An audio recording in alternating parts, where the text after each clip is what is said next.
नमस्कार, जय हिंद दोस्तों। स्वागत है आप सभी का आपके अपने यूट्यूब चैनल अनुभव सुपर क्लासेस में। दोस्तों आज की इस वीडियो में बहुत ही महत्वपूर्ण क्वेश्चन जो कि साइंस से रिलेटेड रहेंगे और स्ट्रेटेजी के ठीक है कवर करने वाले हैं, जो मध्य प्रदेश पटवारी के लिए बहुत ज़्यादा महत्वपूर्ण है। तो वीडियो को बिना स्किप करे लास्ट तक जरूर देखें। दोस्तों सबसे पहले हम आपको बताएं कि ये जो कल का जो 19 मार्च है उसमें इस प्रकार के प्रश्न देखने को मिले हैं। ठीक है, पहला प्रश्न पूछा गया था, उज्जैन किस नदी के किनारे बसा है? तो क्षिप्रा नदी। मुख्यमंत्री जिनका सबसे कम कार्यकाल रहा है? नरेश चंद्र सिंह। जबलपुर हाईकोर्ट की स्थापना कब हुई? तो 1956 में।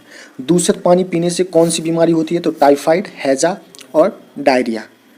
चंद के मुँह में थूकना मुहावरे का अर्थ क्या है? किसी महान व्यक्ति के बारे में गलत बोलना। ठीक है, ये हो जाएगा। ठीक है, क्या हो जाएगा? किसी महान व्यक्ति पर लाछल लगोर स्वयं अपमानित होना। ठीक है, ये हो जाएगा। अगला पूछा गया था, कार्बन को दर्शाया है सी से। परमाणु क्रमांक कितना होता है? 6 होता है। 2011 जनगणना अनुसार आदिवासियों की जनसंख्या कितने प्रतिशत है? तो 20%। आचार्य भरत मुनि ने रसों की कितनी संख्या बताई है? तो 8। अमेरिका के किस वैज्ञानिक ने माउस की खोज की थी? तो डगलस कॉल एंगलवर्ड। ठीक है, इन्होंने की थी। दोस्तों ये हमने कल के जो पूछे गए क्वेश्चन है, किस अनुच्छेद के तहत संविधान संशोधन की प्रक्रिया का वर्णन किया गया है? तो 368 भाग 20। अंतिम रस कौन सा है? तो शांत रस। कैश मेमोरी कितने प्रकार की होती है? 3 प्रकार की होती है। तो ये हमने कल का एनालिसिस देखा। आप देख रहे होंगे कि यहाँ पे स्ट्रेटेजी के पूछी गई है। ठीक है, और साइंस से भी क्वेश्चन आए हैं। ठीक है, तो हम अब आगे आपको टॉप 25 से 30 क्वेश्चन बताने वाले हैं, जो आने वाले जो दिनों के एग्ज़ाम हैं, जिनका एग्ज़ाम नहीं हुआ है मध्य प्रदेश पटवारी का, उनके लिए बहुत महत्वपूर्ण वीडियो होने वाली है। तो जिन दोस्तों ने अभी तक चैनल को सब्सक्राइब नहीं किया है वो चैनल को सब्सक्राइब जरूर कर लें। साथ ही बेल आइकन का बटन जरूर ऑन कर लें, जिससे आने वाला वीडियो का कोई भी नोटिफिकेशन है, अपडेट है, वो आपको मिलता रहेगा हमेशा। तो चलिए देखते हैं वो कौन कौन से क्वेश्चन है। पहला प्रश्न है, ठीक है, 25 अति महत्वपूर्ण प्रश्न। ठीक है, पहला है, विद्युत के द्वारा लगी हुई आग को रोकने हेतु किसका प्रयोग होता है? वेरी मोस्ट इंपोर्टेंट प्रश्न है। तो इसका सही आंसर हो जाएगा पायरीन। ऑप्शन ए क्या हो जाएगा करेक्ट आंसर। दोस्तों बिजली द्वारा आग बुझाने को हम इसका इस्तेमाल करते हैं, यानी विद्युत द्वारा लगी हुई आग को रोकने हेतु इसका प्रयोग करते हैं। तो पायरीन का CCl4। ठीक, CCl4। तो ऑप्शन ए क्या हो जाएगा करेक्ट आंसर। दोस्तों दूसरा प्रश्न है, वो मिसप्रिंट है। ठीक है, कि निम्नलिखित में से कौन सा विटामिन जल में घुलनशील है? ठीक है, ये पूछा जाता है। तो ऑप्शन जैसे विटामिन बी, ठीक है, बी और सी, ठीक है, ओनली बी, ठीक है, और यहाँ पे जैसे विटामिन सी और डी और ई। ठीक है, तो हम आपको बता दें कि जल में जो विटामिन घुलनशील होते हैं वो होते हैं विटामिन बी और सी। ठीक है, अगर हम वसा की बात करें, जो वसा में घुलनशील होते हैं, तो वो होते हैं vitamin A, vitamin B, vitamin E और विटामिन के। ठीक है, तो याद रखना ये, इससे भी एक क्वेश्चन आपको एग्जाम में देखने को मिल सकता है। अगला प्रश्न है क्वेश्चन नंबर 3, शरीर का कौन सा अवयव रक्त को शुद्ध करता है? ठीक है, तो ये करता है दोस्तों गुर्दा। ठीक है, जिसको बोलते हैं किडनी। ठीक है, ये ब्लड को भी क्या करता है? साफ करने का काम करता है। ठीक है, तो याद रखेंगे किडनी यानी कि गुर्दा। शरीर का कौन सा अवयव रक्त को शुद्ध करता है, यानी कि ब्लड को, खून को? तो ये करता है गुर्दा। ठीक है, किडनी। तो ऑप्शन डी क्या हो जाएगा करेक्ट आंसर। क्वेश्चन नंबर 4, मानव में निम्न सहायक पाचन अंग नहीं है। ठीक है, मानव में निम्न सहायक पाचन अंग नहीं है। ठीक है, तो इसका सही आंसर हो जाएगा, यहाँ पे लार ग्रंथि होती है, पित्ताशय भी होता है, जीभ भी होती है, लेकिन कॉलन नहीं होता है। ठीक है, ये बड़ी आंत का भाग होता है। किसका? बड़ी आंत का भाग होता है क्या? कॉलन। ठीक है, तो ऑप्शन डी क्या हो जाएगा करेक्ट आंसर। नेक्स्ट क्वेश्चन है, वेरी मोस्ट इंपोर्टेंट प्रश्न है, कई बार एग्जाम में पूछा गया प्रश्न है। नालंदा विश्वविद्यालय की स्थापना किसके द्वारा की गई थी? तो ये की गई थी कुमार गुप्त। ऑप्शन डी क्या हो जाएगा करेक्ट आंसर। ठीक है, कुमार गुप्त के द्वारा नालंदा विश्वविद्यालय की स्थापना की गई थी। तो ऑप्शन डी क्या हो जाएगा सही। क्वेश्चन नंबर 6, निम्नलिखित में से किसे भारत का बिस्मार्क कहा जाता है? वेरी मोस्ट इंपोर्टेंट प्रश्न है और कई बार ये रिपीट हुआ है प्रश्न। ठीक है, तो इसका जो सही आंसर हो जाएगा ऑप्शन ए, सरदार वल्लभ भाई पटेल। ठीक है, सरदार वल्लभ भाई पटेल को भारत का बिस्मार्क कहा जाता है और इन्हीं को दोस्तों लौह पुरुष कहा जाता है। ठीक है, पूछा जाता है कि भारत में किस नेता को लौह पुरुष कहा जाता है, तो सरदार वल्लभ भाई पटेल को कहा जाता है। तो ऑप्शन ए क्या हो जाएगा करेक्ट आंसर। क्वेश्चन नंबर 7, सरकारी संपत्ति को नष्ट ना करना क्या है? ठीक है, सरकारी संपत्ति को नष्ट ना करना क्या है? सकारात्मक कर्तव्य, कानूनी कर्तव्य, निषेधात्मक कर्तव्य और नागरिक कर्तव्य। तो इसका जो सही आंसर हो जाएगा दोस्तों ऑप्शन सी, नागरिक कर्तव्य। ठीक है, सरकारी संपत्ति को नष्ट ना करना क्या है? नागरिक कर्तव्य है। ठीक है, हम सबका क्या है? कर्तव्य है।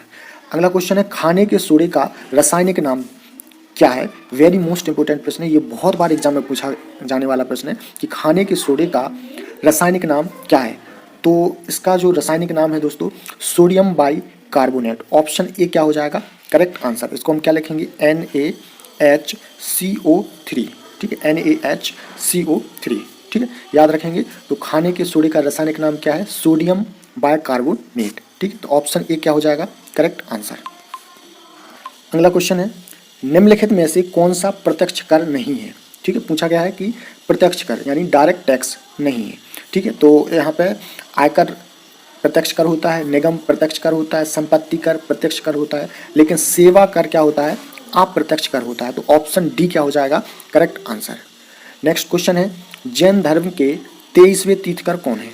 ठीक है, जैन धर्म के 23वें तीर्थकर कौन है? तो ये है दोस्तों पार्श्वनाथ। ऑप्शन बी क्या हो जाएगा करेक्ट आंसर, पार्श्वनाथ। ठीक है, अगर दोस्तों हम बात करें कि प्रथम कौन है? ठीक है, प्रथम तीर्थकर, जैन धर्म के प्रथम तीर्थकर बहुत बार पूछा जाता है, तो ये इसका सही आंसर हो जाएगा ऋषभदेव। ठीक है, कौन है? ऋषभदेव। ये क्या है? प्रथम है। ठीक है, और अगर हम 24वें या अंतिम तीर्थकर की बात करें तो कौन है दोस्तों? महावीर। कौन है? महावीर। ठीक, तो महावीर दोस्तों सबसे लास्ट यानी कि अंतिम 24वें तीर्थकर हैं। और पहले की बात करें तो पहले कौन से हो जाएंगे? ठीक है, फर्स्ट कौन से हो जाएंगे? ऋषभदेव। और अगर हम 23वें तीर्थकर की बात करें जैन धर्म के तो पार्श्वनाथ। ऑप्शन बी क्या हो जाएगा करेक्ट आंसर। क्वेश्चन नंबर 11, लोहे में जंग लगने के लिए किसकी आवश्यकता होती है? तो यहाँ होती है ऑक्सीजन तथा जल। ऑप्शन बी क्या हो जाएगा करेक्ट आंसर, ऑक्सीजन तथा जल। आपने क्वेश्चनों का लेवल देख के समझ गए होंगे कि क्वेश्चन कितने इंपॉर्टेंट हैं। ठीक है, वीडियो बहुत ही महत्वपूर्ण है। ठीक है, तो पूरा लास्ट तक जरूर देखें वीडियो को, और वीडियो को आप लोग लाइक ज़रूर कर दें। और जिन दोस्तों ने चैनल को सब्सक्राइब नहीं किया है वो अगर वीडियो अच्छा लगे आपको तो चैनल को सब्सक्राइब भी कर लेना। ठीक है, तो ऑप्शन बी क्या हो जाएगा करेक्ट आंसर। नेक्स्ट क्वेश्चन है, दक्षिणी पश्चिम मानसून की शुरुआत ... महीने में होती है? ठीक है, तो ये होती है जून और जुलाई में। ऑप्शन बी क्या हो जाएगा करेक्ट आंसर, दक्षिणी पश्चिम मानसून की शुरुआत जून जुलाई महीने में होती है। तो ऑप्शन बी क्या हो जाएगा सही। नेक्स्ट क्वेश्चन है, बाहत मुद्रा किस देश की है? ठीक है, तो ये मुद्रा दोस्तों किसकी है? थाईलैंड की। ऑप्शन ए क्या हो जाएगा करेक्ट आंसर। भारत और पाकिस्तान की क्या होती है? रुपया। आप लोग कमेंट बॉक्स में कमेंट करके बताएं कि इजराइल की मुद्रा क्या है। ठीक है, तो करेक्ट आंसर क्या हो जाएगा ऑप्शन ए, बाहत मुद्रा किस देश की है? तो थाईलैंड की। तो ऑप्शन ए क्या हो जाएगा सही। नेक्स्ट क्वेश्चन है, गोल गुंबज को किसने अभिकल्पित किया था? ठीक है, किसने बनवाया था? तो इसका सही आंसर हो जाएगा दाबुल के याकूत। ऑप्शन डी क्या हो जाएगा करेक्ट आंसर, दाबुल के याकूत के द्वारा गोल गुंबज को अभिकल्पित किया था। अगर हम बात करें कि गोल गुंबज कहाँ है, ऐसा भी प्रश्न पूछा जाता है, तो कहाँ पे है? बीजापुर। कहाँ पे? बीजापुर। ठीक है, तो याद रखेंगे आप लोग।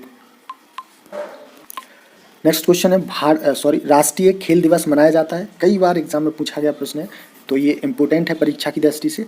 तो ये राष्ट्रीय खेल दिवस होता है 29 अगस्त। ठीक है, ऑप्शन ए क्या हो जाएगा राइट आंसर। नेक्स्ट क्वेश्चन है, सर्वेंट्स ऑफ इंडिया सोसाइटी की स्थापना किसने की? ठीक है, तो ये की थी दोस्तों गोपाल कृष्ण गोखले। किसने?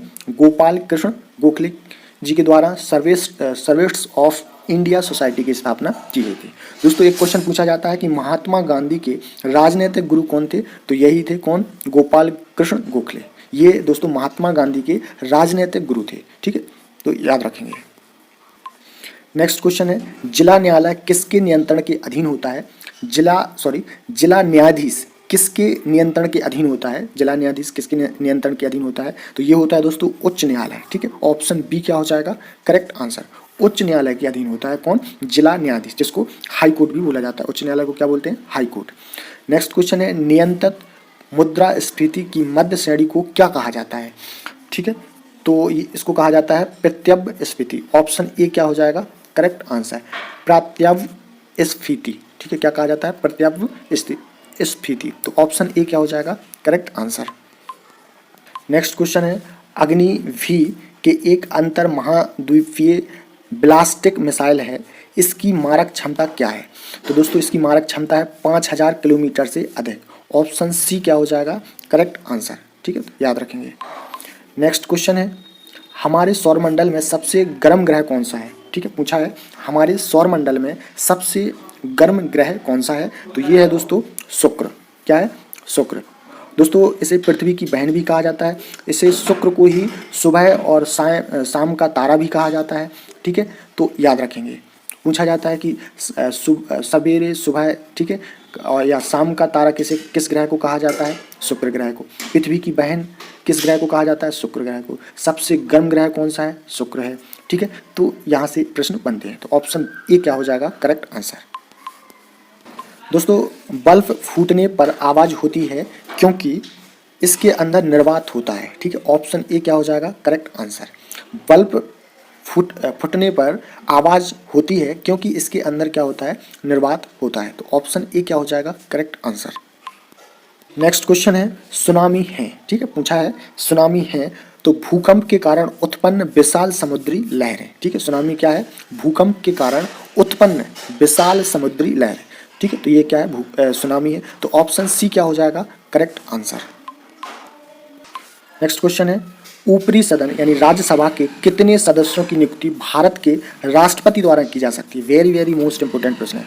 ऊपरी सदन यानी जिसको राज्यसभा बोला जाता है कि कितने सदस्यों की नियुक्ति भारत के राष्ट्रपति द्वारा यानी प्रेसिडेंट द्वारा की जा सकती है? तो कितनी? 12। ऑप्शन बी क्या हो जाएगा करेक्ट आंसर। ऑप्शन बी क्या हो जाएगा सही। राष्ट्रपति के द्वारा दोस्तों 12 सदस्यों की नियुक्ति की जा सकती है।